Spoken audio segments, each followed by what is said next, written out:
For those of you that have not been with us in recent weeks, we are in a study in a series really out of the book of Jeremiah, although we won't be today.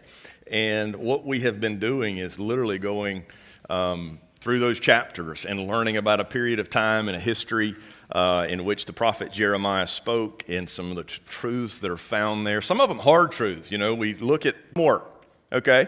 Some of them were believers in a creator God. Some of them more than others, and there's things we can prove and things we can't, but hear me say this. There was an absolute belief in the lion's share of those that wrote the Declaration of Independence, because it's in there more than once, that we have a creator God that made us, and he gave us a sovereign right to be free. Like, we have this in common as Americans, and it was like, there are those that don't like that. There's those that don't like the Constitution, and they would like for it to continue to change, because if you can change the standard, then you have something. Like, we can have philosophy later, like class, but those of you that aren't really in the philosophy side of things, and you're just like, this doesn't feel good or that doesn't feel good, here's the problem. If you don't have an absolute truth and an absolute standard, then the result is going to be you have chaos. Literally, if you boil it down, the synonym for humanism, the synonym of if it feels like I feel like that this is what is right, this is what I'm supposed to do, it's different than what the standard would be, but I just feel like that this applies to me. Or the idea that what's right for you is right for you and what's right for me is right for me. Yeah, they call that chaos. Like, and here's the crazy part. I put fingerprints all over my glasses, so if I don't wear them, you'll understand why. So here's the deal. If sowing and reaping still applies, and it does, when I introduce chaos, what am I going to get more of? What's it going to yield? It's going to yield more chaos. It's going to yield it later. Like, you can't expect to introduce chaos and get order.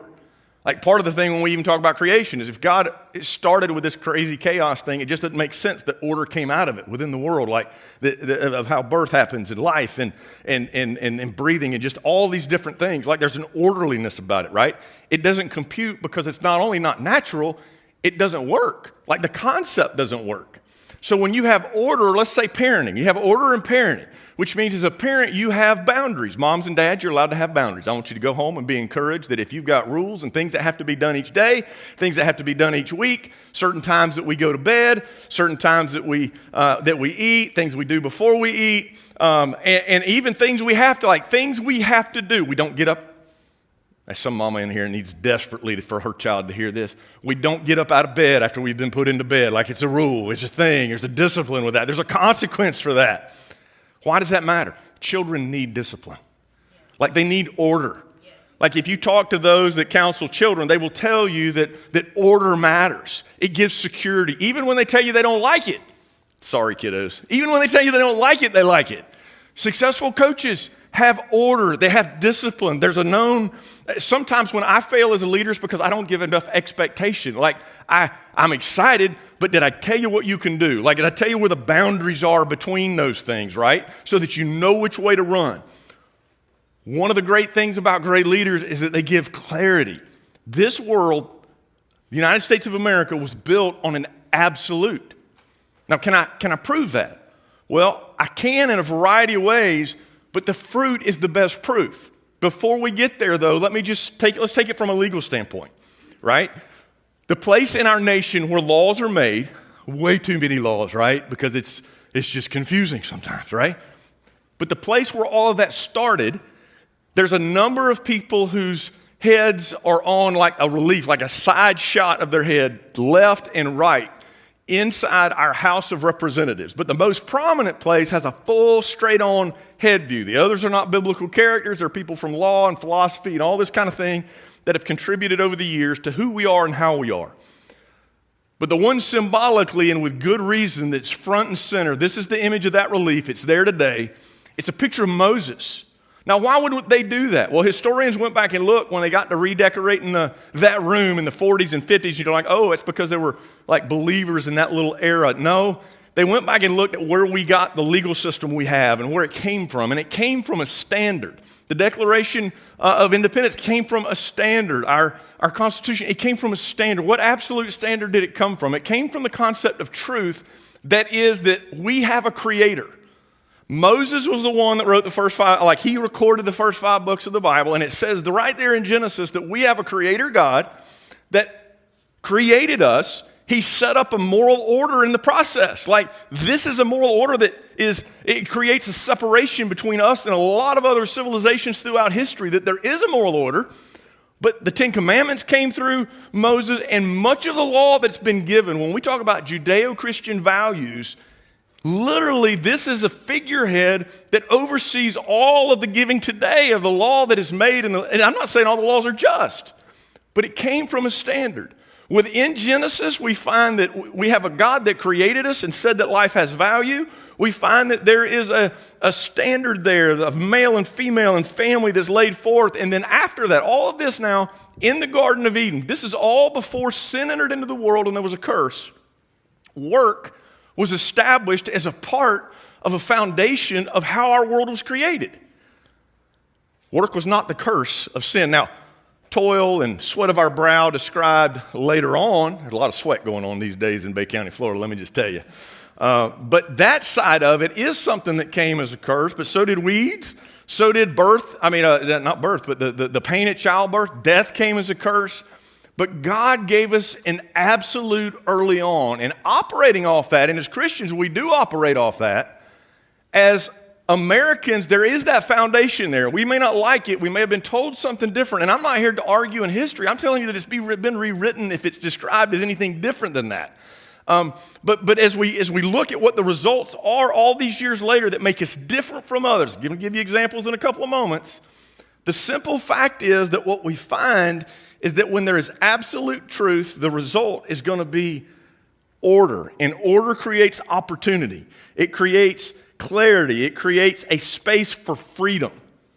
When you don't have order, when you got chaos, well, then you got one crook that wants more than another guy that thinks he wants what he wants. And even though you've got enough resources, somebody's going to go in there and steal it from everybody else because there is no standard. And you can't tell him he's wrong because he doesn't think he's wrong. An example would be Haiti. There's more than enough resources that have been sent down there, but somebody always steals those American resources before they get there. It's probably getting better in some ways because we've gotten better along the way, but that's why it's not the Bahamas. That's why it's not a tropical paradise, because somebody was really greedy. And we're going to talk about communist and socialism in just a moment. Hang on. Don't get up and leave now, because I'm not trying to be bombastic. I'm just talking about a comparison of worldviews, and a comparison of the worldview that created this nation that we live in with incredible freedoms today. So as we look back at the text, we see that he told them to love God and to love the neighbor, and if you do this and you're perfect, then you can go to heaven. Seeking to justify himself, we're really good at this still. He said, who's my neighbor? So the lawyer's looking at Jesus, all right, but I'm supposed to love, who is my neighbor exactly? Who am I required to love? Like, there's got to be a list of people that are not lovable. There's got to be a list of people that do enough that I don't have to love them anymore. I mean, you have a list in your head of those that you feel justified in. Like, you'd add them to your list if you were that guy. I would. I've got some that I'd add them. You thought I'd love everybody. Not on my own, I'm not. By the Spirit of God, I will. I counseled with a family this week. They were going through a funeral, and beforehand, I went and I said, listen, I got to tell you, people are going to come in here, and they're going to say things that are really not intelligent to you, and you're going to smile, and you're going to just accept it and not correct them because they don't know any better. They just aren't that intelligent about this. They don't know what to say. Their heart's right, but they just don't know what to say. I mean, we could say bless their heart. Am I right? There's just some folks, they ain't got any idea. And so you're going to run into those people, but it doesn't identify mean people or lawbreakers, or certain nations, or certain ethnicities, or people that you don't get along with, or people that don't see the world the way you do, or people that aren't registered to vote the way you are, or people that aren't your denomination. Like, none of that fits this standard. Because when he says, who is my neighbor, he tells a story of the Good Samaritan. I'm not even going to go through the whole story because I think you know it. Great story to learn, but basically, let me tell you who didn't help. Who didn't help the guy in need was the Levite, the one that was the priest that should have. It was the other fellow that was a religious leader that didn't. But then there was the guy that wasn't the same race that shouldn't have, and he's the one that helped the guy, the Samaritan. He helped him. He was the one that acted as the neighbor. And I'm just going to tell you straight up, we don't get it right. We hadn't always gotten it right, but the American people have often been the Good Samaritan. And the story that often gets told is that they want to keep it for themselves. They've done it because it's their best interest. And I'm just going to be real. I'm going to tell you how I really feel. I've stood back in the weeds on this a long time and in a lot of different ways because I know this isn't the way, like there's a young generation that like you don't have a lot of toleration for telling people how they have to be, but here's the problem. I want you to have good fruit.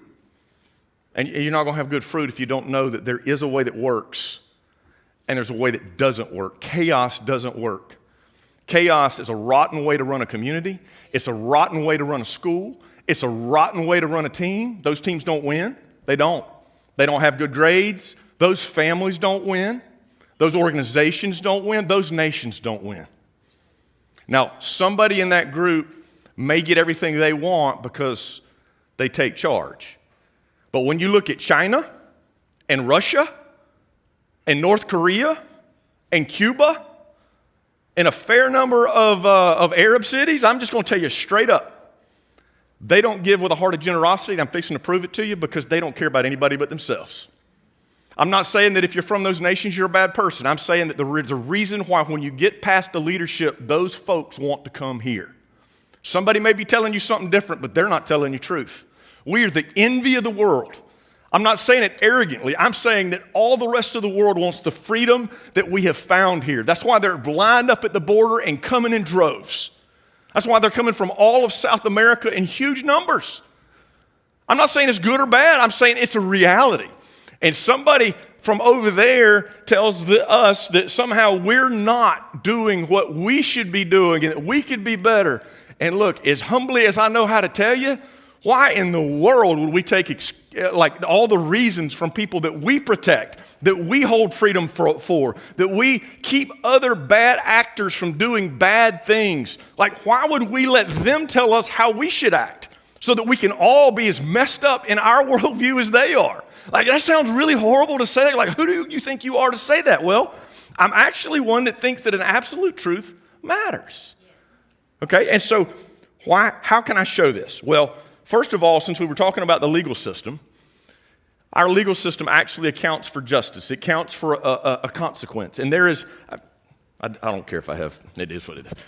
There is a consequence, right? I was talking just this morning with a law enforcement officer about how beautiful I think our legal system is. Like, we have those that are in the field that perform the act of holding people accountable when they messed the law, like they broke it.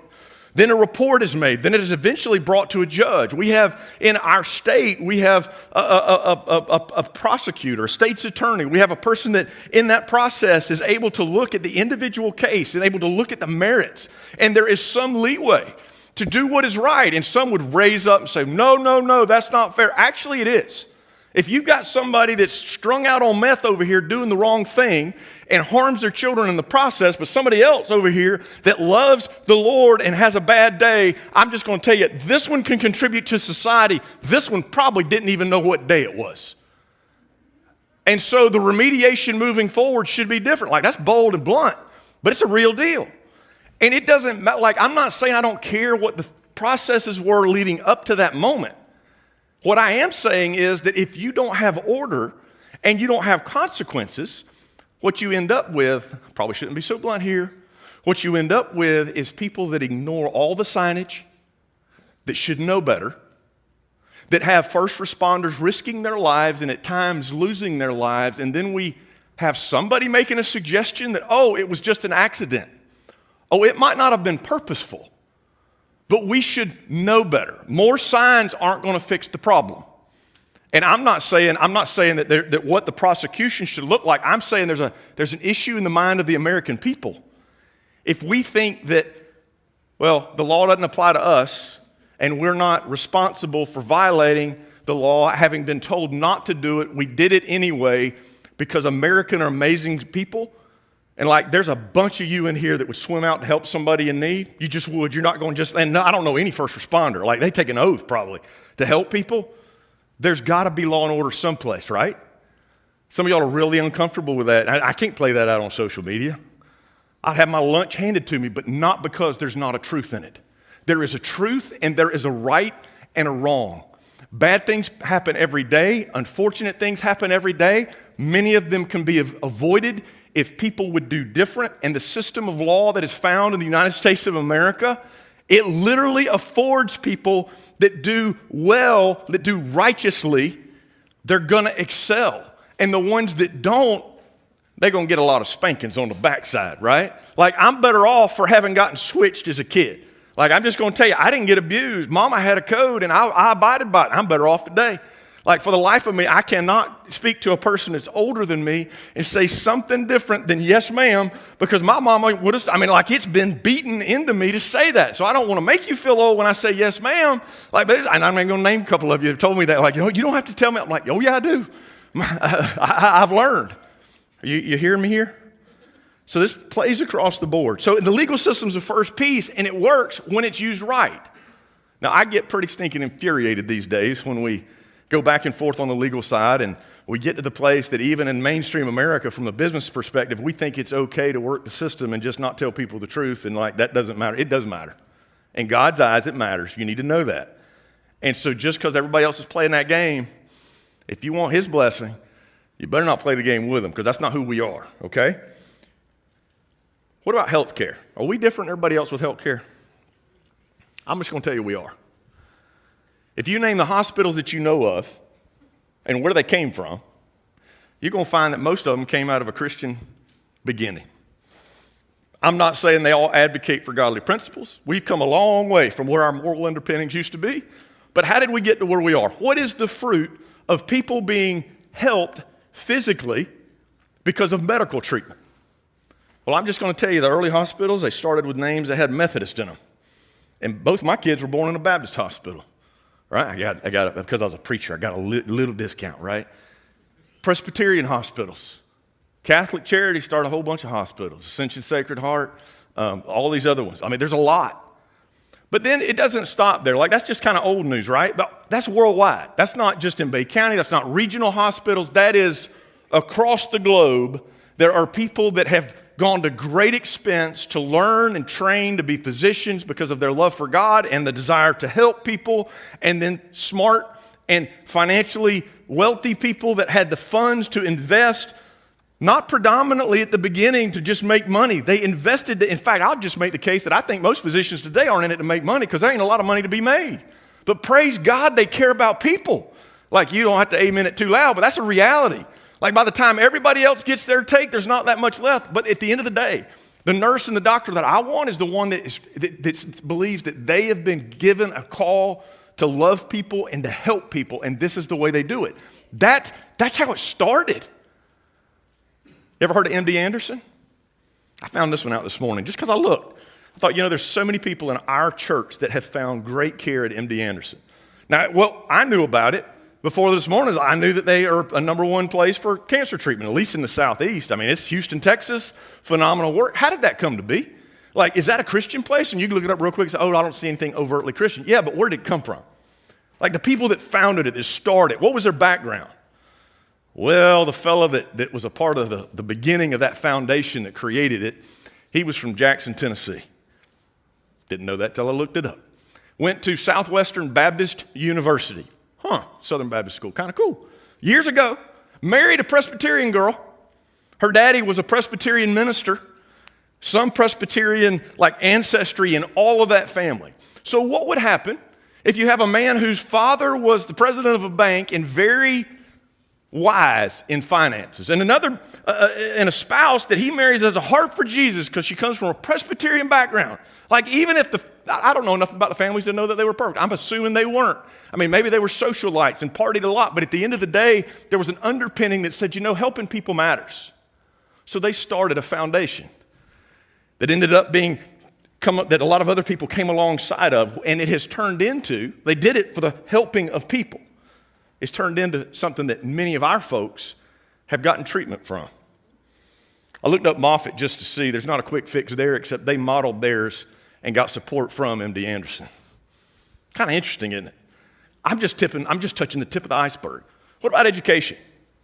Where did education come from? Did you know the Ivy League schools in our nation? Fruit, right? Think fruit.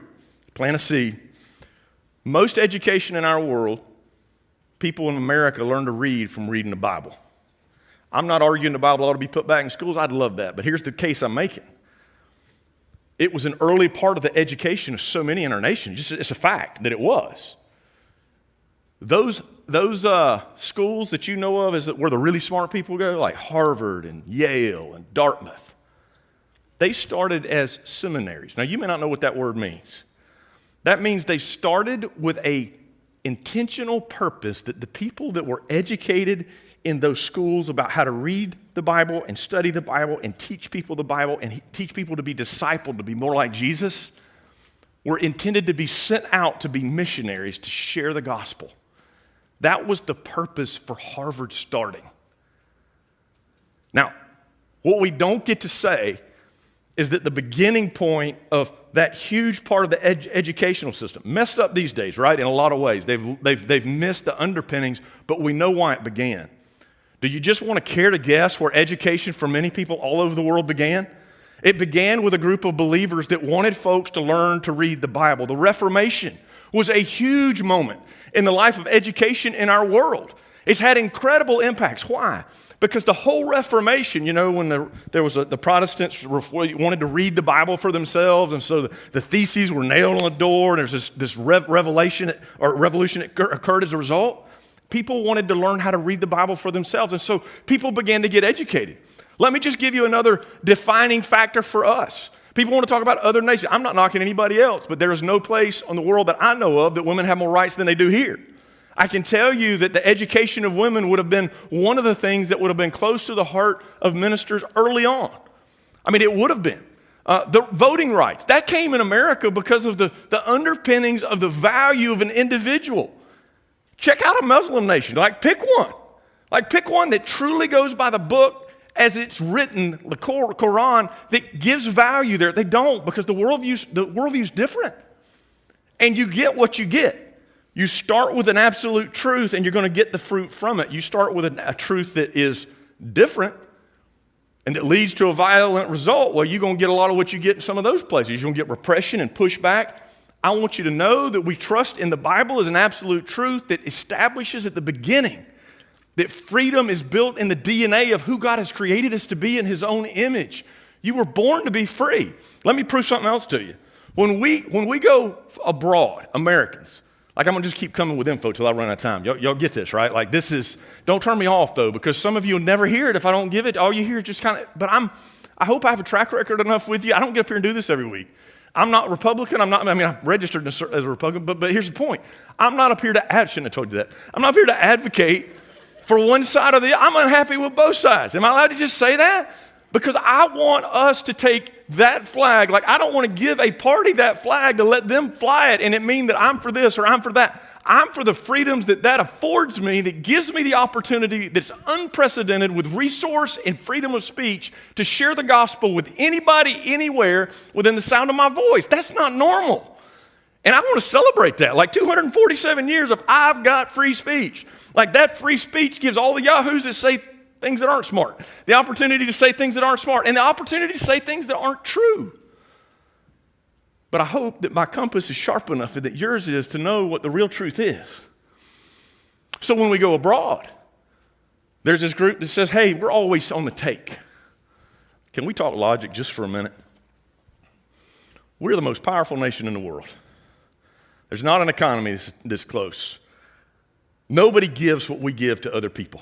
There are some that are building up. China's trying to build up their military stuff to catch up with us, but we're ahead.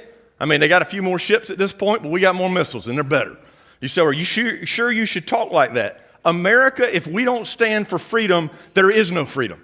We're what stands between the rest of the world and communism. The rest of the world and China taking, you're can you say that? Don't tune me out. Hear what I'm saying is true. You know why all the athletes come here to train? Our college system is so incredible that everybody that goes to the Olympics for other nations, they come to go to our college system. We recruit them so that we can have good college teams, and then they go home and compete in the Olympics with all the people they played college stuff with that were American, because we got the best facilities, we got the best training, the best of all of it. Why? Because there's freedom here to have that. Nobody says, I want to go and train abroad to be in the Olympics. No. Not in America, you don't. There may be one person that does that because they need a taller mountain than what we've got. But every time you hear Olympics, you're going to hear, oh, they come and they train in the United States of America, right? Because it's where everybody wants to be. It's like so many other things that you hear, the majority of the population knows the truth. Nobody will say the truth, but everybody knows the truth, but there's these people on both sides that have lost their mind, and they're the ones with the mouthpiece. I'm telling you, when you get past the leader in China, that the people are oppressed. Why are they oppressed? Because they have a socialist leader who believes that his version of the truth is okay because he now can oppress all of his people without their knowing it and limit their information. Same with Russia. Do you think Russia's going to give the Ukraine back? Anybody think that's going to happen? Please don't raise your hand. They took the Ukraine for a single purpose, their benefit. That's what they did. China's looking at Taiwan pretty tight like, you know why? Because they want it. They want it for their benefit. There is only one nation, one, count it, one, that has bodies buried in 5 different continents that they have gone to as a standing memorial today of blood that we have shed to fight for the freedom of others that we have then left so they could have democracy. And I'm going to say this, I don't know if anybody's going to agree with me. We could have enough oil if we wanted it. We could have taken Iraq and kept Iraq. We could take the whole Middle East. We could have kept Russia. We could have left Germany on their back after the Holocaust. Like, we didn't have to let China build back while we're out giving all of our wealth to the rest of the world, helping people for humanitarian causes and trying to stop genocide while they're in the middle of committing genocide on their own people. Like, please help me. If somebody comes and stands before me and says, oh, but Europe's got it right. Oh, but the Chinese are really nice. I'm not against a Chinese person. Truth is truth. And truth is absolute. And the truth that has created what we have in our nation is unlike any other. That picture you got right there, you know where that is? That's in France. Y'all been lectured by the French lately on who we are? I shouldn't get swaggerish. I'm sorry. Those are headstones in northern France. The battle there, I can't even pronounce the name, but that's where many of our Marines became a staple in World War I. Why did we get involved? Because they needed us. We crossed back over to help them. Show me the one in Cambridge, England. I'm tired of that royalty and their king. Like, I shouldn't do that. I'm going too far. Is there another one up there that got the one from, there's another one from England, I think. It was on the picture. It's stuck. Maybe I'm not supposed to talk about it. That one's from World War II. There's another one in Italy. I think there's like 29, in fact. Some of them don't have white stones and are not so obvious. But you'd be proud to know that our nation takes pride in those men and women, many who didn't get to come home, but they stand as a fixture. And when the people in those countries see that, oh, they all got talking heads. They got talking heads that say, you know, we want to be this or that. Let me tell you what they know that they know.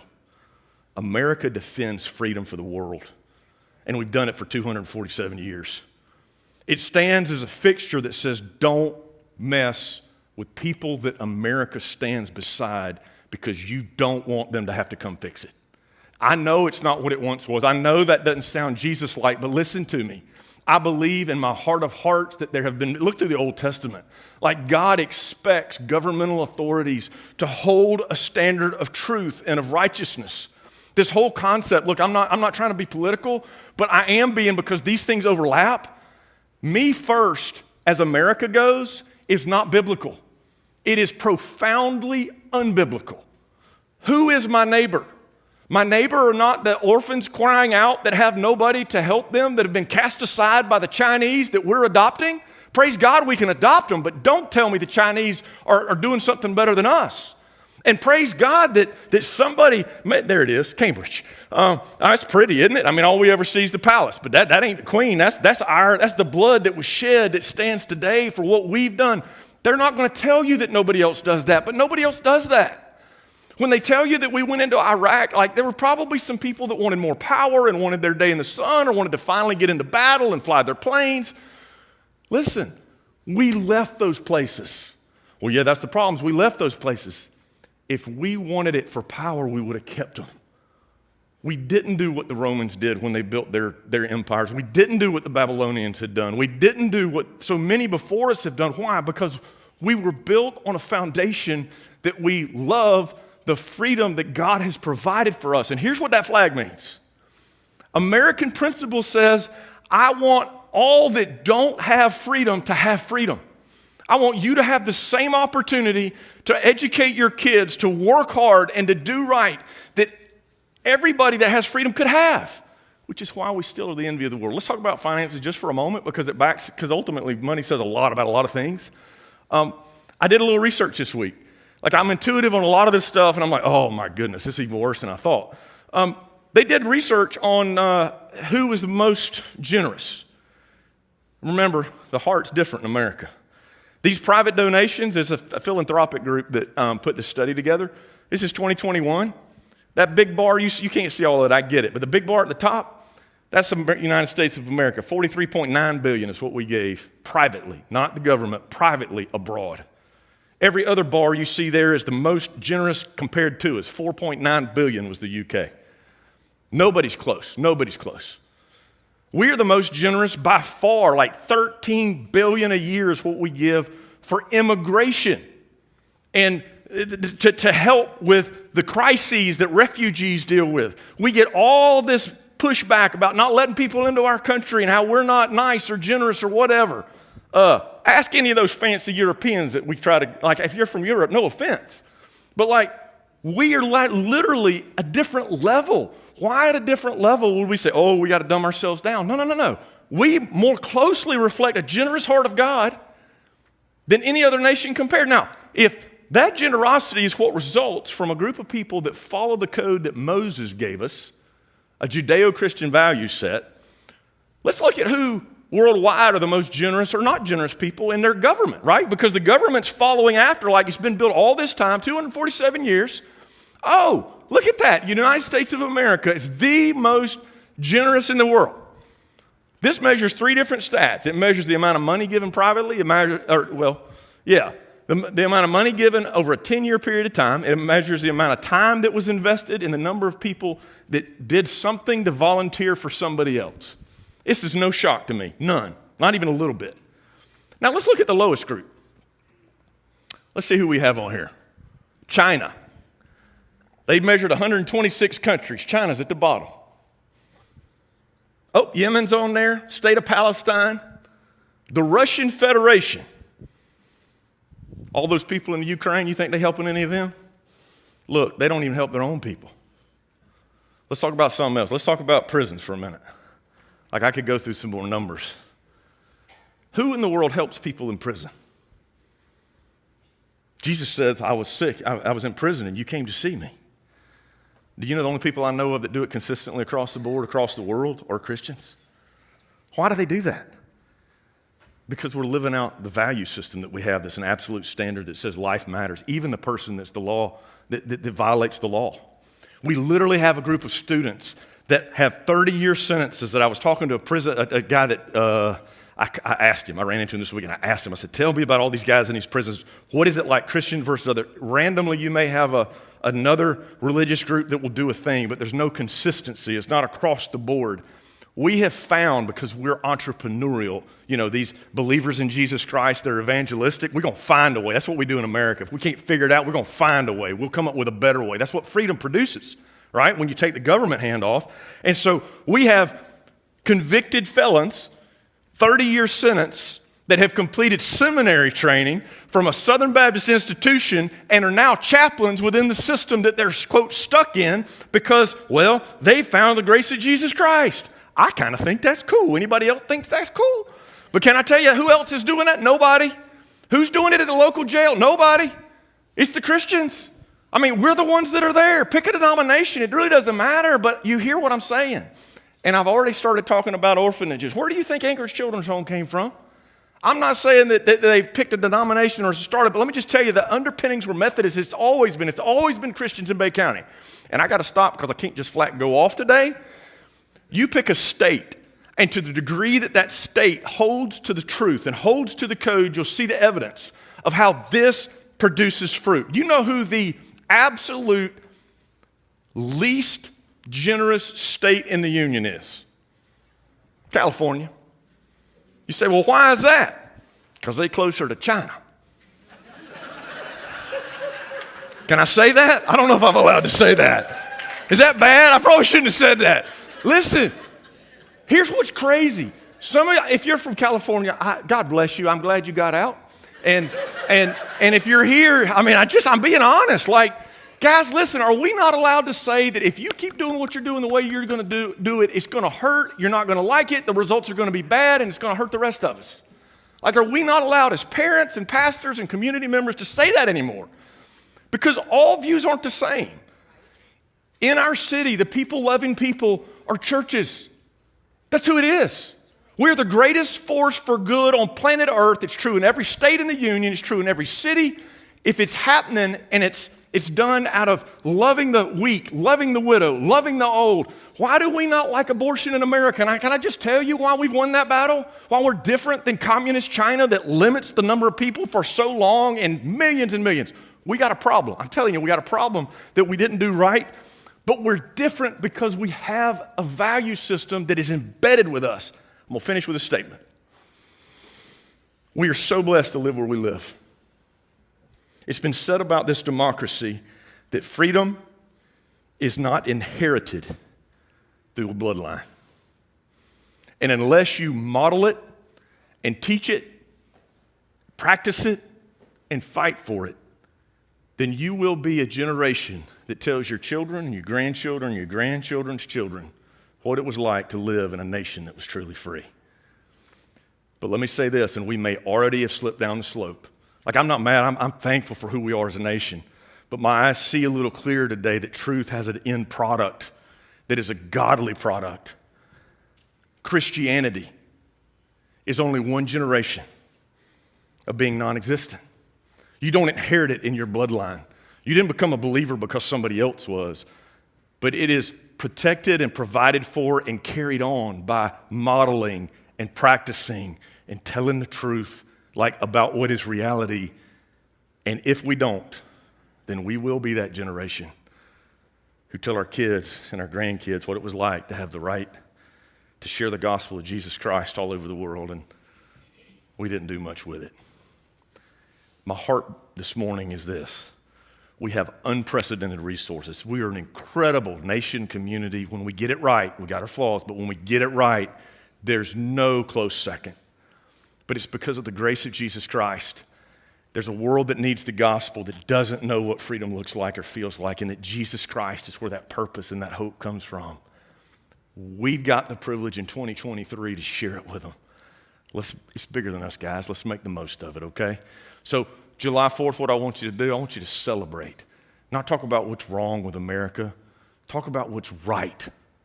What's right. God, thank you, Lord Jesus. Stand up with me, would you? I know I started praying, but I want you to stand up. I want you to be ready to make steps. Father, I know that this is way more than they expected on a July 4th or 2nd. Father, it is our heart's desire to know reality, not to live in a world where we assume that everything around us is everything that we're told. We just get the stories we're being told by every mouthpiece that gives it based on their own personal agendas. Lord, help us to be a people that continues to be the ideal that America has become symbolic of across the world. We have failed in many ways and gotten it wrong often, but we are still unlike any other population that's ever been, and we owe every single bit of it to the absolute truth that you gave us. We are grateful for those that have paid the ultimate sacrifice to protect those freedoms. May we use that freedom to share the gospel of Jesus Christ and never forget the sacrifice made that it would be given to us. Father, we love you. May we reflect your heart more and more. We ask it in Jesus' name. Amen.